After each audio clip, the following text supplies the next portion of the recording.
হাসরের ময়দানে একটা ব্যক্তিকে দুজক থেকে উঠানো হবে। দেখুন বন্ধুত্ব কাকে বলে। আমরা আমাদের কারো সাথে বন্ধুত্ব এমন ভাবে করতে চাই, শুধু আমার বন্ধুত্ব দুনিয়াতে কাজে আসবে তা নয়, আমরা আখিরাতে কাজে লাগাতে চাই। কি বলেন? আমার বন্ধুত্ব এমন হোক, আমার বন্ধুত্ব শুধু এতটুকু যদি হয় দুনিয়াতে কাজে আসে, আখিরাতে হবে না, এটা বন্ধু না, এটা বিপদ। আর যদি আমার বন্ধুত্ব দুনিয়াতেও কাজে লাগে, আখিরাতেও কাজে লাগে, এটা আমার চূড়ান্ত বন্ধুত্ব, এটা আমার সঠিক বন্ধুত্ব। আপনি যদি কারোর সাথে বন্ধুত্ব করেন তাহলে কি হবে?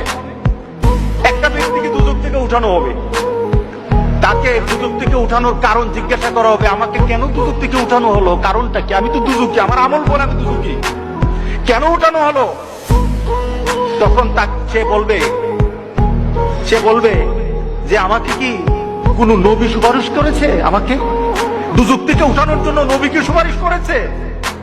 ফেরেশতারা বলবে না, নবী করে নাই। কে করেছে? কোন আল্লাহওয়ালা ব্যক্তি, কোন দিনদার ব্যক্তি, কোন একটা প্রসিদ্ধ আল্লাহর পছন্দের মানুষ কেউ আমার জন্য সুপারিশ করেছে? না, সেও করে নাই। তাহলে কি আমার মা বাবা? না, তোমার মা বাবা না। তোমার পরিবার পরিজন? না, না, তোমার পরিবার পরিজন না। তোমার খুব নিকুটের মানুষ? না, না, তোমার নিকুটের মানুষ না।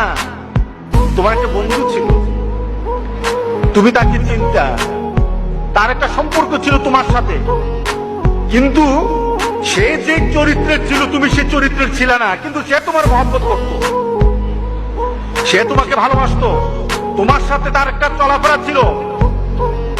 সে জান্নাতে চলে গেছে আর তুমি দুজকে। সে জান্নাতে তোমাকে খুঁজতেছিল, আমার বন্ধু কোথায়, আমার বন্ধু কোথায়, সে খুঁজতেছিল তোমাকে, জান্নাতে তুমি খুঁজে পায় নাই।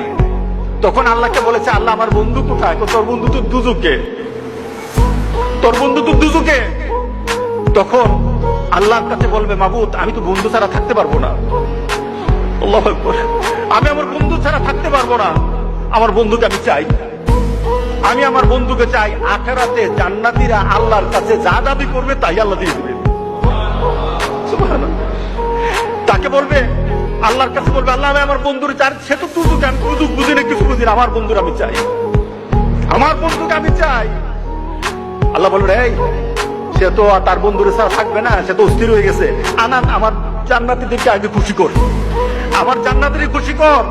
ওই যে জান্নাতে দুজকিদের পরে আছে তারই উঠা, তার সামনে নিয়ে আয়, তার সামনে তাড়াতাড়ি নিয়ে আসবে।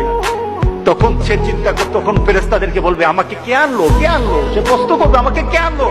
ওই যে তোমার একটা দুনিয়াতে বন্ধু ছিল, সে নামাজ পড়তো, সে দিনদারি ছিল, সে আল্লাহওয়ালা ছিল, তোমার জন্য ভালো চিন্তা করতো, কোনদিন খারাপ চিন্তা করতো না, তোমার জন্য শুধু দুনিয়ার চিন্তা করতো না, আখিরাতের চিন্তা করতো। সে দুনিয়ার চিন্তা করে তোমাকে বন্ধু পেয়েছে, আখিরাতে তোমাকে বন্ধু পেয়ে সেখানে পাওয়ার জন্য কথা বলেছে। আল্লাহ সুবহানাহু ওয়া তাআলা তোমার বন্ধুর সুপারিশ আজকে তোমাকে দুজক থেকে জান্নাতি করে দিয়েছে। কার সাথে ভালোবাসা করবো? কার সাথে ভালোবাসা? কথা বলা যায়, প্রতিবাদ করা যায়, কিন্তু আখিরাত যারা গুছিয়ে কথা বলে না, আল্লাহ সুবহানাহু ওয়া তাআলা বলতেছেন যে লাহওয়াল হাদিস ওয়া মিনান নাসি মান ইয়াশতারি লাহওয়াল হাদিস, কিছু সংখ্যক মানুষ তারা ক্রয় করে নেয়। কি করে ক্রয় করবে? খেলোয়াড়রা সরকারের সাথে, শিক্ষা ক্রীড়া মন্ত্রণালয়ের সাথে তারা তাদের বেতন নিয়ে তারা তর্ক বিতর্ক করার, বেতন বাড়াতে হবে, বেতন বাড়াতে হবে।